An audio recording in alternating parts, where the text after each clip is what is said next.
And there's a adjuster missing. You see that? It's gone. That's the thing that held the gate open or closed. So there's the problem right there.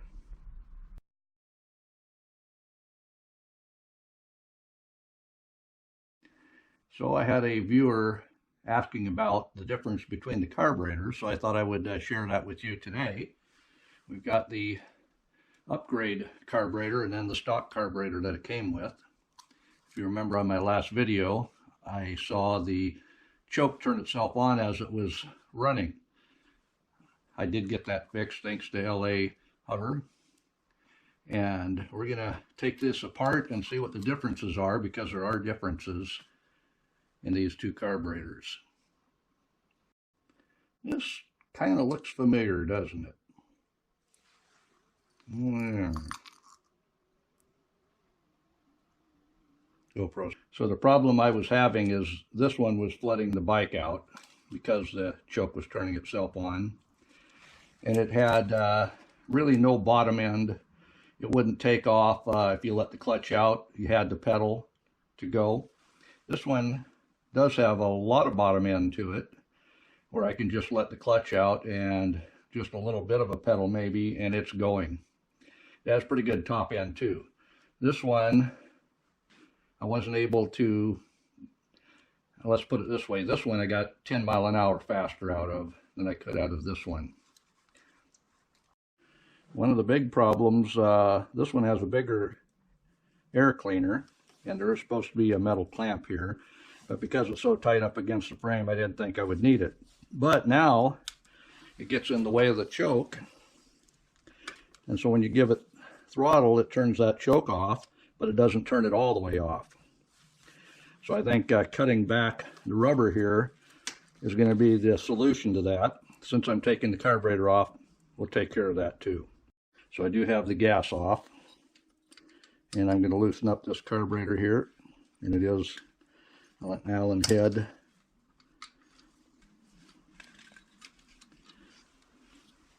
Now it will turn freely, but I've got to get this air cleaner off, so I'm going to take the nut off, loosen this one, and take the other one off, so I can tip that out of the way to get that air cleaner off, and then I'll be able to slide off the carburetor as well. So these are the manifold bolts, and as you can see, they're snug. On aluminum, you don't want to overly tighten them, but then again, you don't want them loose. The one thing you don't want to do is cross thread or anything. So we're going to be careful. So we're ready to spin that over. We'll take off this air cleaner. You see what I mean? It would need that metal band on here to hold that tight. And now I can just take the carburetor off because I did loosen the nut here.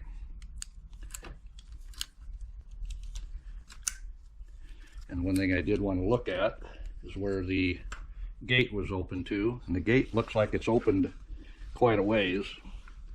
I was having run on where it kept a high idle, very, very high idle when I had it slacked all the way back. And I'm just looking at it here, and there's a adjuster missing. You see that? It's gone. That's the thing that held the gate open or closed. So there's the problem right there. As you can see in there, instead of a piston in a hole for a carburetor, it's got a gate. And I'll show you the difference. But yeah, that screw's missing. That's interesting. I didn't know that would just fall out. Well, that's the answer to my run-on. If I have the other video, I'll share that with you, what the engine was doing. It was running very fast, like it had a vacuum leak.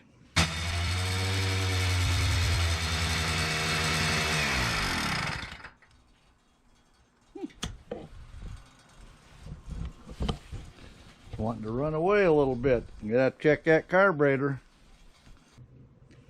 ain't going back to look for it either.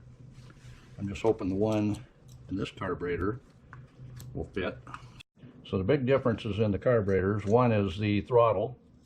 There's a spring to push down on it, so anytime you let off slack on the throttle cable to slow down, it pushes the cylinder down, and that cylinder is what either allows more air to blow past the jet, which will pick up fuel with the air in a controlled manner and send that fuel to your engine for combustion. So this style is a barrel. There are butterfly styles, like on most lawnmowers and vehicles there's a butterfly style, but most motorcycles are going to have the barrel style throttle. Then inside we have our float down at the bottom, which pushes up on the arms to shut the fuel off. So this is a free floating float.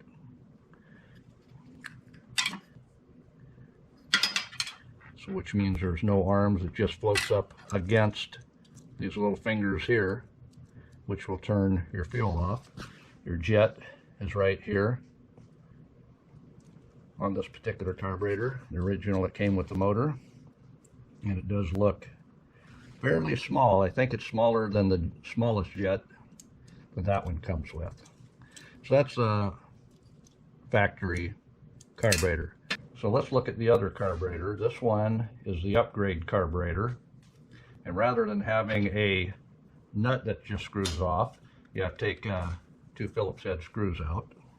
There's a gate rather than a barrel on this particular carburetor. The return spring is part of the top of it, separate from the carburetor, and that does fit down inside and should not be inside the spring. So this is a gate style, or this is a barrel style. It's not a butterfly style. There are differences. So looking at this one, you see the tip of the throttle cable. I actually had to cut half of that lead off. That's a lead that's put onto the end of the carburetor cable to hold the either the gate or the barrel. And like I say, this particular one has to drop in. It actually drops in under where the spring would have been and all the way up forward, and then load the spring on top of that. This is part of your choke lever, release lever. So you have to set it back into the carburetor so it sticks out the back and can actually turn off your carburetor. So right now without it, it just opens right straight back up. And that would hold it until you pull the throttle. So I'm going to take off the bottom bowl again. I did show you that when I showed you how to change the jet, but we'll get back in there.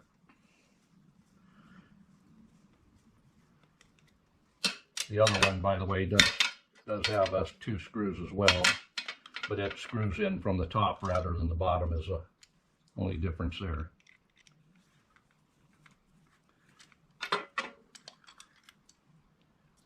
And as you can see on this one, unlike this one is a floating, it'll rattle around in there. This one is attached with the pin here, and right above it is the fuel shut off. So after it's so full, it'll stop the fuel from coming in the carburetor. So there are differences. This is the jet, and probably it looks like this is a smaller thread set, so it wouldn't be able to go into this thread set. So we'll put this all back together. Now that we know what the problem is with this new carburetor, it had run on after you stopped giving it gas when I was going up a hill. It had overrun, which means the throttle is closed, but for some reason air is rushing in, a vacuum leak that is been figured out by the missing adjuster screw on the side here. So to put this back together, I need to have the gate in the front slot with the spring tipping back, and I have to get the, it might be a rubbing your tummy, patting your head moment, but it'll go in there. But I have to get, there we go. So that slot will end up catching on the back side here when I have it all screwed together. So I have it all back together. We'll just test it here. Put the choke on. It holds. Give it throttle. It pops off. That's what we want. So you can see here, I'm just whittling down the rubber. That way it will bottom out before it gets into the way of that control. If I need it, I can still put the clamp on.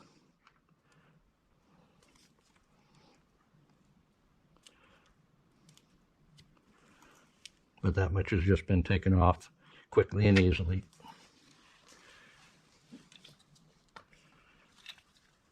And I'm pushing it on as hard as I can, and it's going to stay well away from that, and it is still sealed.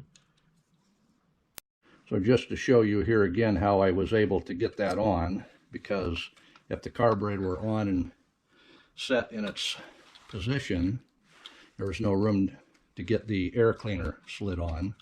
So I slid the air cleaner on. I had the nut out of the way.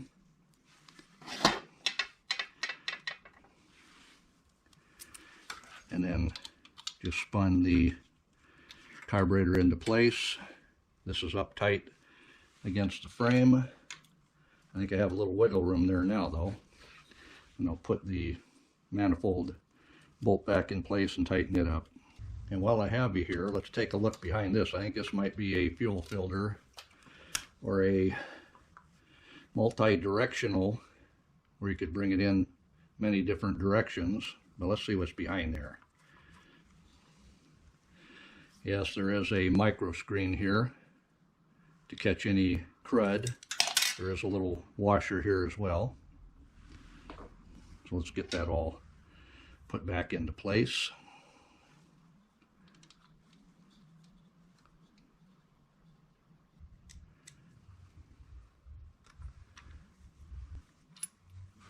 So if this leaks, I'm going to blame it on you guys being so nosy.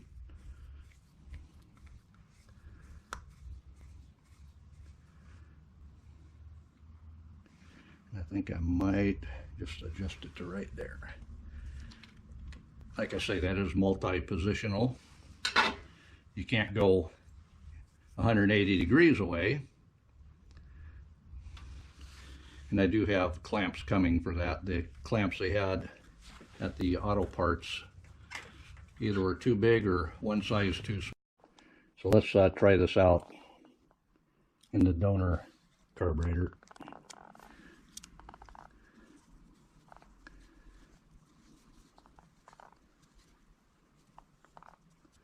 Well, it's the right thread. I'm going to stop right there. I may need to back that off. It might have opened up that carburetor too much. But we'll test that out. So last thing we want to do is tighten up the manifold before you forget. You were going to do that, right? Oh, I thought you were going to do it. Well, I didn't do it. Well, I didn't do it either. I guess that's why it fell off. And don't forget to tighten up your carburetor. Well, many of you may know why a motorcycler will put a bell on the front of their motorcycle. If you know why, comment below. This is getting the Punisher.